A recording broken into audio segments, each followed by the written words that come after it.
অতএব একজন ইমানদার হিসেবে আপনাকে চ্যালেঞ্জ নিতে হবে যে ফজরের নামাজ কোন অবস্থাতে আমার ছাড়া যাবে, যেভাবেই হোক ফজর আমাকে পড়তেই হবে। ভাইরা আমার, এই ফজরের নামাজের মধ্যে আবার সবচেয়ে গুরুত্বপূর্ণ ফজরের নামাজ হলো জুমার দিনের ফজরের নামাজ। এটা বিশেষ করে জামাতের সাথে মা বোনরা বাসায় পড়বেন, তাদের মধ্যে তামান্না থাকবে আল্লাহ আমাকে পুরুষ করলে আমিও এটা করতাম, আল্লাহ তাআলা তাদেরকেও সওয়াব দিবেন। তারা তাদের স্বামীদেরকে, সন্তানদেরকে, ভাইদেরকে, পরিবারের পুরুষদেরকে উঠায় মসজিদে পাঠায় দিবেন, তাদেরকে ফজিলত শুনায় দিবেন, বৃহস্পতিবার রাত্রে শোয়ার সময় মনে করায় দিবেন, শুক্রবারে ফজরের আগে আগে উঠায় দিবেন, তাদেরকে বের হতে সাহায্য করবেন।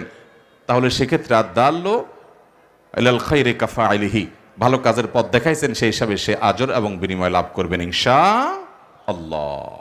তাহলে ভাইরা আমার, এই আমলটা যেন কোনোভাবে না ছুটে, এই চ্যালেঞ্জটা আমাদেরকে নিতে হবে। আপনি যদি একটা সমাজের ক্রিম মুসল্লি দেখতে চান,